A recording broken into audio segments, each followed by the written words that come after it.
Hey everybody, Jake here. Welcome back to another video. Today's video is going to be a little bit different. I'm not sure if these kinds of videos are going to be a part of this channel or not. My aim for Rogue Nation is to be a place for Christians to get equipped and learn to think through things biblically and recognize that we are to stand apart from the systems of this world, and what are some practical ways to do that. I think right now, with everything that's happening with Charlie Kirk, there's a lot of Christians who are really confused right now. How do we process this? Many of us loved Charlie as a teacher. We looked up to his example as a husband and a father. Should we forgive his killer? Yeah, but how? Some of us are very angry, and rightfully so, but there's a fine line between the righteous anger that longs for God's judgment and anger that leads to hate and rude discourse and further violence. So lots to consider here. I'm just going to share 7 things that are on my mind right now in regards to all of this. Number 1, take courage. The effect that the killer hoped to have in murdering Charlie Kirk didn't work. He wanted to silence Charlie's message, but he actually amplified it, which, as history repeatedly attests, is what happens whenever you try to silence the gospel. There is a movement right now called We Are Charlie Kirk, and it's being spearheaded by people who want to carry on his message. Now, whether you agree with this movement or not, you can't deny the incredible revival that has been sparked in this country. The killer did not succeed. The Sunday after Charlie Kirk was murdered, and even the second Sunday after that, churches all over the nation saw unprecedented levels of attendance. I think some people got scared and wanted answers, so they went to church. I think some people wanted to be around other believers just for comfort. Some people, I'm sure, weren't Christians at all, but they were inspired to go to church to understand more deeply this Christian God that Charlie talked so passionately about. And I think there were some people who were emboldened by Charlie's example, and they were ready to take a stand. This is a time to take courage. The term take courage is found all throughout the Bible. We can find it in the Old Testament in passages like Psalm 31:24, and in the New Testament like Matthew 14:27, and elsewhere. Sometimes it's worded like, be strong and take heart, or have courage, be of good cheer. But it all talks to the supernatural levels of courage that we have access to in Christ. Strong's Hebrew lexicon says this idea to take courage is used by Jesus when talking to others to instill confidence and dispel fear. So there's something in this word that implies that we have courage, or rather we have access to courage, but we are also being called to come and partake of it. Because guess what? Courage doesn't come naturally to us human beings. We have to seek it out. We have to fight for it, and it's why Jesus calls us to it. Our natural response is fear. We don't have to think of all the reasons to be afraid of something because it comes no matter what. And so Jesus calls us to be courageous. Now, where are you going to find that courage? Well, in Jesus, in the Bible, by going to church, by getting your heart right with God. This is a time to take courage. Number 2, let's keep our anger in check. One of the things that Jesus modeled for us is how to hate the sin, not the sinner. He prayed on the cross for God to forgive those who were torturing him. And Stephen, when he was being stoned, he said something similar. The Apostle Paul understood this also. I've got a video coming out about the life of Paul. It's a super deep dive into the chronological biography of his life story.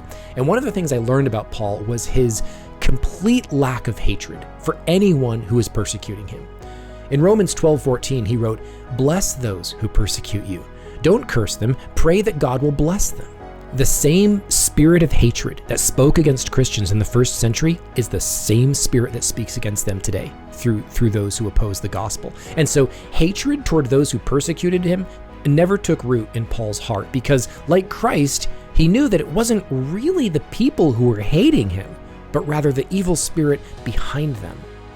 Hated for their secret crimes, convicted of hatred for the human race, men of the worst character and deserving of the severest punishment. This is how Christians were described during the reign of Nero, as recorded by the historian Tacitus. What's interesting about this quote is that the things that people said against the Christians back then are almost verbatim the same slanderous things that are said about Christians today in propaganda from the Soviet Union and throughout the Muslim world, and increasingly by people on the far left here in America. But we must learn to forgive them because they don't understand that the things they're feeling toward Christians are flames that are being fanned by demonic forces. Don't get me wrong. I mean, I'm not saying that these people aren't making their own choices and that they shouldn't be held accountable, but you've got to recognize that the level of hatred they feel toward Charlie Kirk, toward Christians, is something extremely evil that goes beyond just what lies in the human heart. And it's the same thing that's been dogging Christians for centuries. So how do we handle this? Well, Romans 12. Paul lays it all out. Never pay back evil with more evil. Try to live in peace with everyone. Don't take revenge. If your enemies are hungry, feed them. You will conquer evil by doing good. A lot of people misunderstand what this means. Too often, I think, the assumption is that if we're super nice and kind and demonstrate the love of Jesus, then the evil murderers of the world will come around and see that biblical living is truly the best. Now that might happen sometimes, but that's not what this is driving at. Paul begins this passage in Romans 12 by encouraging Christians to give themselves to God so that God can transform us by changing the way we think. Not the way the world thinks, the way we think. Conquering evil with good is about conquering the evil inside of us. So that urge for vengeance that we feel against people who murder innocent people, that feeling is snuffed out when we show mercy to our persecutors and kindness to those who hate us. That's the evil that will be conquered by doing good. Number 3, we need to forgive. I think the most powerful words spoken by Charlie's widow at his memorial had to do with forgiveness. But I kind of winced when she said it because although I think it's great that she can stand up there on this stage and say that she forgives the murderer, I know it's not the first time she's going to have to do that. Because my experience with forgiveness is that it's not always a one-time thing. It's not a Band-Aid that you rip off and you're done with it. I mean, sometimes maybe, but forgiveness also happens in waves. You first need to come to a place where you are ready and willing to forgive. And if you ask me, that place can only be found at the feet of Jesus.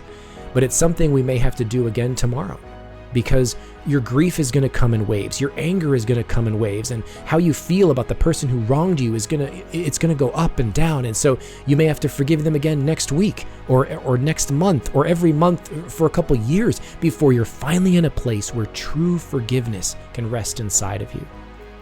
Pray for Charlie's widow. Her name is Erica. Pray for her, because this battle of forgiveness is probably not completely settled. I mean, maybe it is. Maybe God did an amazing work in her heart and she truly has come to a place where she forgives the murderer. But I think for some people, forgiveness is going to be a process. Number 4, I think Christians need to brace themselves. If the mentality behind this attack doesn't change, it will continue to degrade society. And I don't think this is going to be a left-wing, right-wing thing, because there are people on both sides of this issue who think more or less the same way without even realizing it. I mean, if tomorrow Hillary Clinton got assassinated in the same sort of way, I'm pretty sure there would be plenty of sick people on the far right celebrating just like some sickos on the far left are celebrating Charlie's murder. No one is immune to the mentality behind this kind of senseless violence. We need to spot it. We need to check it, or this will lead to increased levels of government control, media censorship, a crackdown on free speech, totalitarianism, oppression. Right now, one of the biggest debates going on in entertainment is the cancellation of Jimmy Kimmel due to things that he said about Charlie Kirk's murder that could be construed as hateful. Now, whatever was said, okay, if ABC decided to cancel Kimmel's show because they felt he was out of line, so be it. They're a big company. They have the right to fire any employee who they feel doesn't represent their values. However, it seems, and I say this carefully because the truth isn't fully out yet, but it seems like the FCC, the Federal Communications Commission, put pressure on ABC to take Kimmel off the air. And if that's the case, that is an extremely slippery slope. If that's true, imagine what's going to happen when the political pendulum swings back the other way, when the left is in control.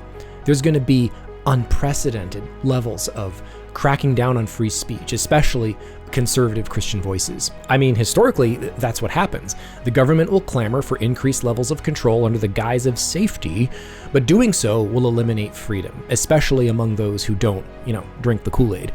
This is the type of global government described in the book of Revelation. So we already know that things are going to, at some point, get really, really bad.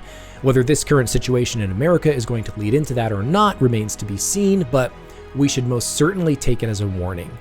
This is a time to sober up.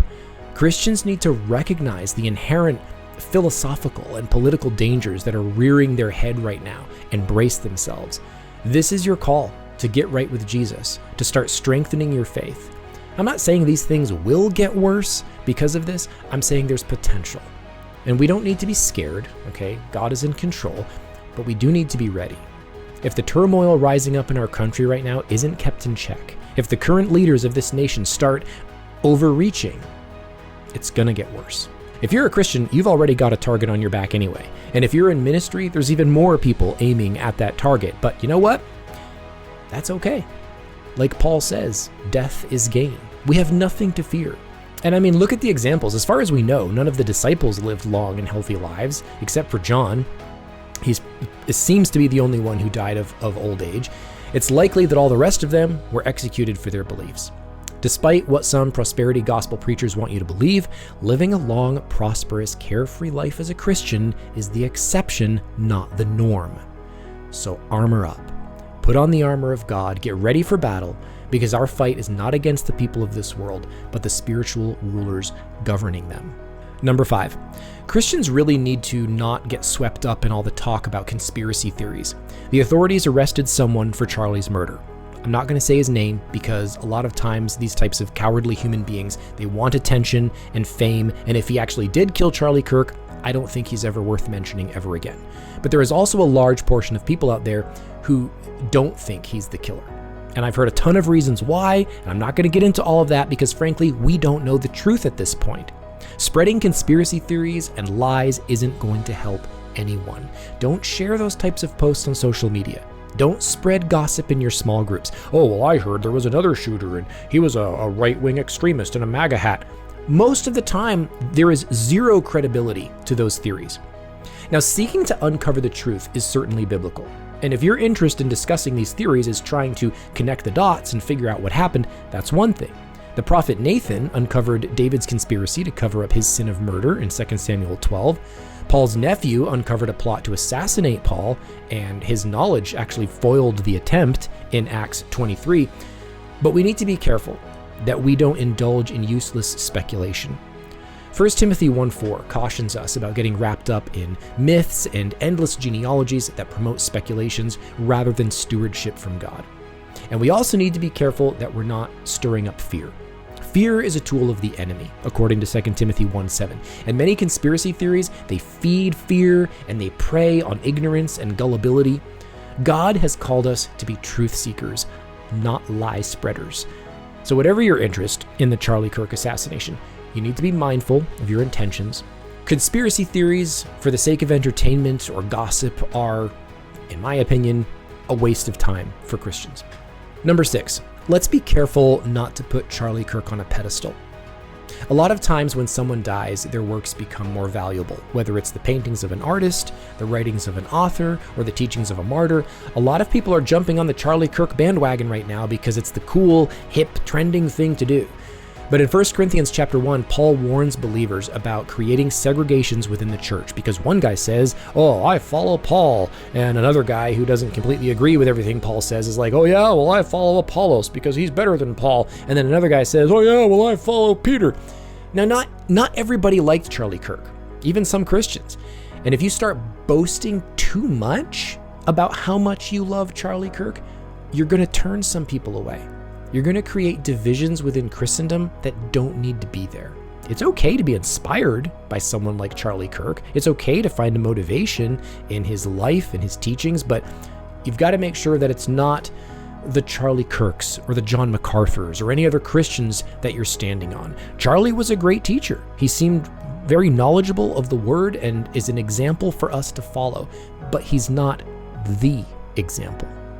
And finally, pray. Pray for Charlie Kirk's family, for his wife and his children. Pray for his team to know how to respectfully and courageously move forward with his Turning Point ministry.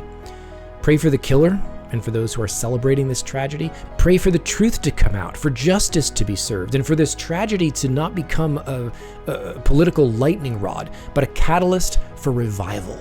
and the strengthening of faith, and for so many to come to Christ as a result.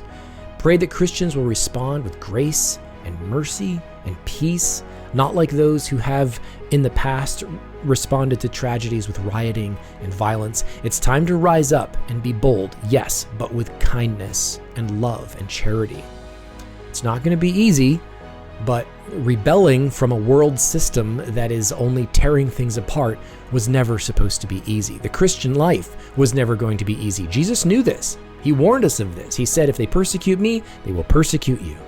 That's a collection of thoughts that I have after considering all that's happened over the past couple weeks or so. I didn't get anything up sooner because my family and I were on an RV trip and we just got back a few days ago. But I hope this video has been comforting, encouraging, maybe even informative. So please give it a like and maybe consider subscribing for more of my rambling content. Play nice in the comments, and thanks for watching.